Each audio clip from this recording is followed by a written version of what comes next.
conversations I had last week was asking you about eligibility and athletes with COVID. I remember you said 9.9 scholarships, and a follow-up I had with that is, during this term, have you ever had any issues with getting guys basically not being able to afford to come here, and how do you manage that, being able to get a guy enough funding to come to your program? Well, you have it all the time, every year.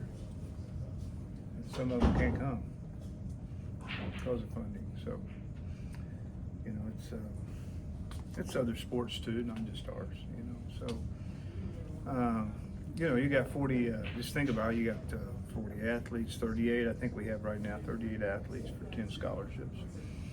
And so, of course, we don't have 38 athletes on scholarships. So. Probably more like 26.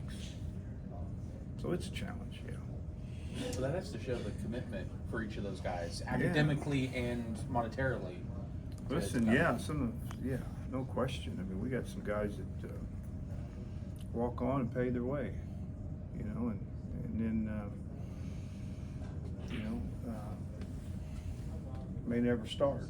You know, what kind of guy's that? It's a pretty good one, right? And so, really, some of my best donors have always been those type of guys, you know, that appreciate the time that they spend here, playing a part, their role as a team member, and really value it, you know, as much as anyone, the national champion. Yeah, so those are the ones you want to introduce to your daughters. Speaking of potentially one of those guys, Dax Hughes coming back. Yeah. What was that conversation? I mean, did you approach him? Did he approach you? Oh, I told him a year ago, a couple of years ago, that he had a plan on what he wanted to do, and I said, you know, just let him know that I'd love to have you. You know, I always liked watching him at Stillwater High, and really always gave a great effort. You know, and looked like he was a good team member, you know, and he's been every bit of that since he's been with us. You've had quite a few of those guys who maybe didn't necessarily come over from Stillwater High as, you know, 3-time state champ, who inserted into the lineup, who just are walk-ons and working. I mean, how invaluable is that, having kind of that aspect of the pipeline for the Stillwater program? Well, you know, it's been Cade Nicholas, you know. I was thinking of Neiman as well. Yeah, Neiman. I mean, we've had a great, been a really great environment for us, and I think it was a great environment for them. You know, and you stay connected, and you stay in shape, and you stay involved. Well, that just kind of gives you an idea of how important Oklahoma State wrestling is for the community, you know, over a lot of years, and I'm a small part of it, but it's been one of those sports that is connected with those type of kids. Building off last week, that seemed like two really good duels. The one up in Brookings, and then that Stanford win was pretty solid Pretty on good, Sunday. yeah. Now you go into these last two that are huge. How do you feel compared to a week ago about the way this team's taking shape for the postseason? Oh, I feel good. I think both these teams that we're going to wrestle are better. We're better than what either one of the teams we wrestled last week. Obviously, Iowa is. I think Oklahoma had a nice win against South Dakota as well on Sunday. We wrestled them on Friday, but you know, it's you know, it is Bedlam, and you know what? In Bedlam, you wrestle your best, you know. So one of those dual meets you remember, and it's one of those dual meets that does hold a little bit more value sometimes than maybe another one. So just we need to make sure our guys are reminded by that. Speaking of the Bedlam dual meet, quite simply, they're obviously even the conference. What do you feel like the future of Bedlam holds, and do you think there will be a Bedlam matchup next year? Yeah. Oh, I think we'll hopefully have Oklahoma wrestling in the Big 12 following next year. You know, I think that's what they're hoping, and I think that's definitely what Oklahoma State and the Big 12 hopes. You know, from Big 12 teams. So, you know, we're going to come out of this, I think, better than most. Is the hope to also continue with the home and home each year? I hope so, you know, and you know, it's a good home dual meet for both of us, and you know, that's how you grow your home attendance, is having nice dual meets, big dual meets, and I wouldn't see any reason why we wouldn't go home and home. But I'm not saying that it happened. Looking specifically at this one on Thursday, I mean, and obviously knowing what happened down there in December, but it looks like there could be a lot of swing matches in Yeah. this. There's a lot where y'all are pretty No, it's competitive. tight, you know, I mean, they're, you know, they just beat South Dakota. It was 15, I think 15 in the nation, a good win for them on the road. Yeah, there's a lot of swing matches, you know, and an upset here, an upset there, and you can break open the dual meet. I think we'll be in a position to do that, but you know, we need to win the matches we're supposed to win, and then we need some upsets, you know, and so a lot of tight matches. You know, you look at 41, 25, 41, 49. You know, 57 could be 65. You know, 74, 84, 97, they're competitive. Heavyweights competitive. You know, I just don't see any real lopsided matches that you say we're going to for sure win this many of them. So, yeah, swing matches, you're right. That's what it comes down to, and tight dual meets. What's the difference with Wyatt? Because he kind of went into a swoon, and now, I mean, he seems to be wrestling. I mean, he's picked it up. He's probably better than he has been all year at this point. Well, I think we just asked him, you know, what are you doing? Why are you doing this? You know, what's the purpose here? You know, you're in your COVID year. I mean, hell, you're the one that came back, right? Just kind of gave him a clear picture of what was happening and what wasn't happening, and as you know, the Sheets family. I mean, that's the way they heard it their whole life, you know, and something made sense to him in that conversation, and started kicking it in and doing some things that I think has made the difference in his performance early on, and that's he's maintained some really good training habits that's led to a lot of success for him. Another guy I wanted to ask about was Connor. We were talking here last week, and you mentioned, hey, he's gone from just don't get bonused up to now he's winning some matches, but go get some points. I thought he did that maybe the best he's done against Stanford. Yeah, Stanford, good effort. You know, I mean, he wrestled a better wrestler at South Dakota. You know, and really, it was frustrating for us because he should have won the match. Yeah. You know, and I think I screamed at him worse than anyone because he'd done enough, did what he needed to do to win, and the outcome didn't come out that way, and so you're just frustrated for him. But yeah, he's done a nice job, and we're going to need him this weekend. He needs to win this weekend. Yeah, he needs to plan on winning. Coach, talk about All these close matches, our guys need to plan on winning. You got to win these. You're at home, and this is Bedlam, and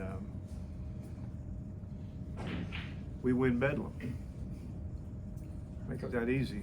Coach, talk about wrestling and Carver Hawkeye and your experience of coaching and wrestling. What's it like in that atmosphere? Well, it's one of the greatest places to wrestle, and again, they've maintained a high level of competition, you know, and where we've drifted, they've continued to go forward, you know, and so that's not my plan. That wasn't my plan, but in the end, it's an opportunity for us, I think, as a team, just like it has been each weekend and week out. We got a chance to get better, you know, and I don't see any reason why we can't really be highly competitive there. You know, I hate to get ahead of the OU match, but I'm expecting us to be competitive this weekend. I mean, real competitive. It's like our last weekend of our conference. And we need to be we need to be throwing some fists and some headbutting and everything else. You know, maybe not throwing the fists. Well, this is We don't kind want to of do that. this is kind of It's just yeah. Go a ahead. unique weekend with basically the program's Yeah. two biggest rivals. You know, I mean, this is a weekend that these guys should easily be able to get up for. I mean, what's it been like in the practice room, knowing that I mean, these are, you know, historically the two biggest opponents the program's faced? Yeah, you know, I mean, I would say two biggest. I mean, historically, the highly most competitive matches in the past, and likely could be, you know, again this weekend. But it don't take a whole lot to get yourself motivated. If you can't get motivated, then you know that's not good. You know, so. You know, it's going to take good effort, and it's going to take a level of doing your part to have a successful weekend, right? I mean, we need several guys to do their part, and it's a great time to be surprised as a coach. Like, wow, you know, like last weekend, Serber, you know, Sunday was just like, wow, I wasn't expecting that after his performance in South Dakota, you know. It's like, you know, that hurt. There was some pain there coming home from South Dakota. You could see it in his wrestling on Sunday. And so I want to be wowed, right, in these two dual meets, you know, and you know, you can be wowed even in some losses, you know, like, wow, we were competitive, you know. And so that's what I'm looking for, and I hope that they look forward to putting that out late in the season.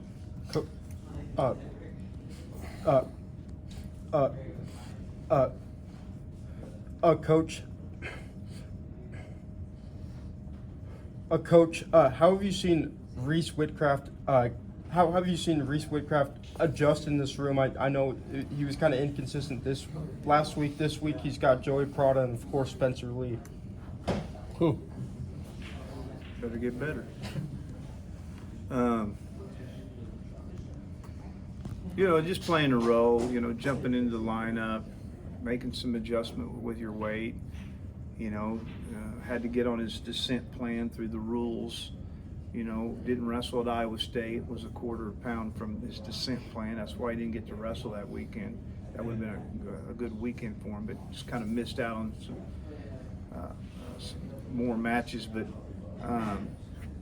you know, when you got kids making sacrifices like that, you know, I mean, you allow them to make a few mistakes, right? And so we needed him to step up and make the move down to 25, and that's what he's done.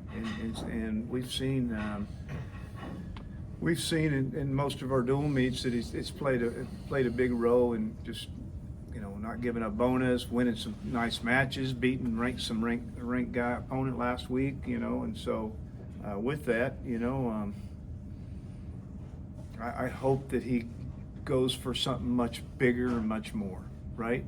Don't just make the sacrifice to make the weight. Go for something, you know. Go win the Big 12, you know. Go try to be an All-American at the NCAA championship. You know, don't just be satisfied with starting at Oklahoma State. Coach, a lot of one-point matches for Victor recently. You know, what are some things he needs to do differently to get those one-point matches, close matches, to go his way? Well, just kind of remember how hard it is, right? I mean, it's easy to walk off the mat and lose by one. It's hard to go win by one, you know? And so I was really encouraged by his effort on Sunday. You know, got a takedown, got a stall call, you know, in the third period. And so when you're outscoring your opponent in the third period, and things can come, you know. I think he's in the room, and he's you know, watching him this morning, I saw a kid that wants more right now. And so, you know, working hard and going through the motions of working hard is not enough. There's a lot of people that work hard, right? I mean, just a lot. You got to will yourself, to success. You got to be, just literally want it more than your opponent, and that gives you the opportunity to hold someone down when you need to hold them down, to get your legs back and score defensively, or if I need a takedown in the last 30 seconds, I go to it. I don't have to think about what I'm going to do. I'm just going to go react and go score one, and so those are things that he needs to be reminded that hard work, it plays a big part in success, but willing yourself to victories plays a much bigger success. Instant replays become bigger in all sports, and that includes yours. You got a back point where you protested and got back points that weren't awarded last weekend. What goes through your mind? Do you listen to somebody, or is it solely you that goes out there and says, No, I listen to somebody. Okay. I think on that situation, I went out, but most of my coaches are aware of it. Yeah, it's I can't really talk about officiating this year. I'll just say this, is we're seeing wrestling evolved into a lot of scrambles. People are getting in on the legs, and your baseline defense seems to be somewhere else. People are jumping over the top, out scrambling their opponent, doing some things. I really don't think we've stayed up with that and have awarded points. Instead we're ending up in stalemates, and guys have one leg and I'm behind two arms, and we're not giving points very easy. And so what people want to see is they want to see points on the board.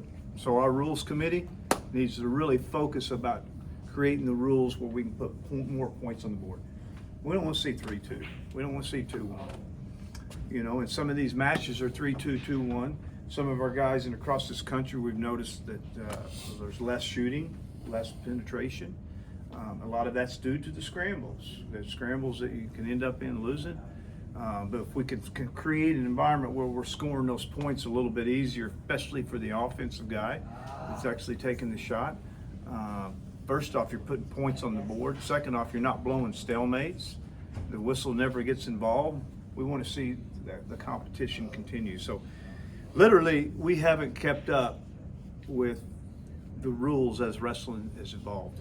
And so I don't want the rule committee to be mad at me. I just got off of it. But we have to maintain, that presence of being ahead of the sport as we're seeing some different ways of competing. and the scenario you talked about, correct me if you think I'm wrong, it seems like we're seeing more reversals. Yeah. That's more what we're seeing reversals. more of. Yep, more reversals. No question. It's just there's a lot of things happening down below the knee, and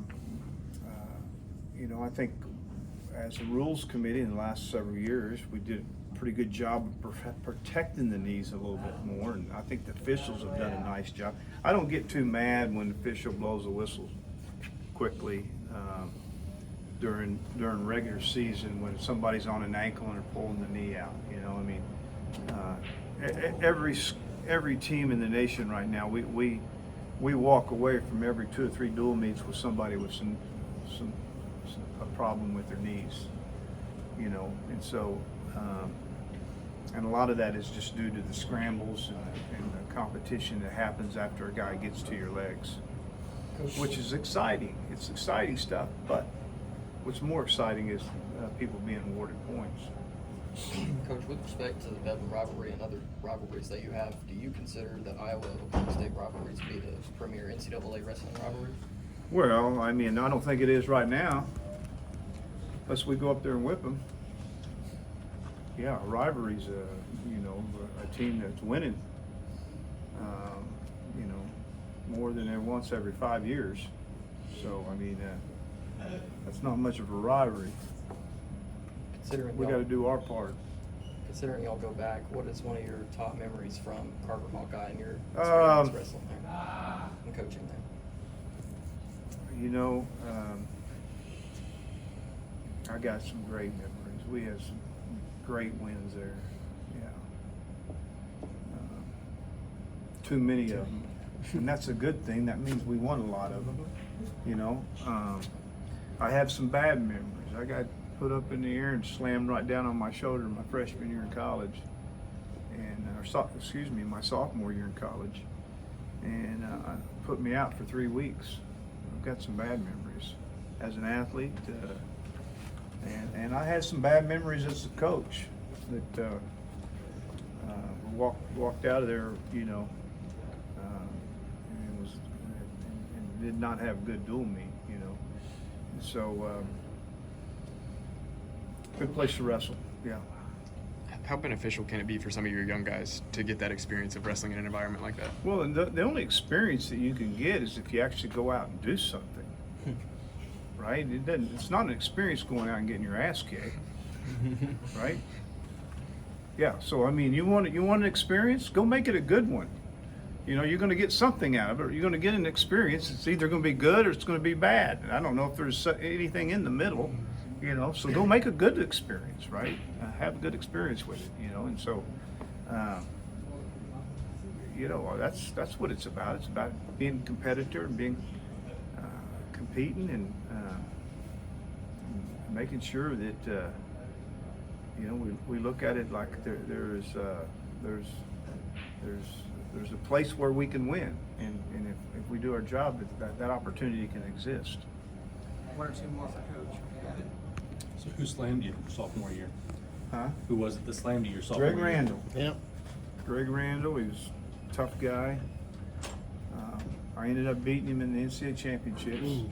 I actually had on one match I had, I think in my whole career, that I had to walk off the mat, not finishing. And so it was nice to win 3 weeks later. So it was a quick turnaround from an injury. It was your only one that you? It was your only one that you injury defaulted from? Mm-hmm. You know, I got pinned a few times. The first 5 matches I wrestled at 5. I went 0-5. First period pins. Came all the way from that.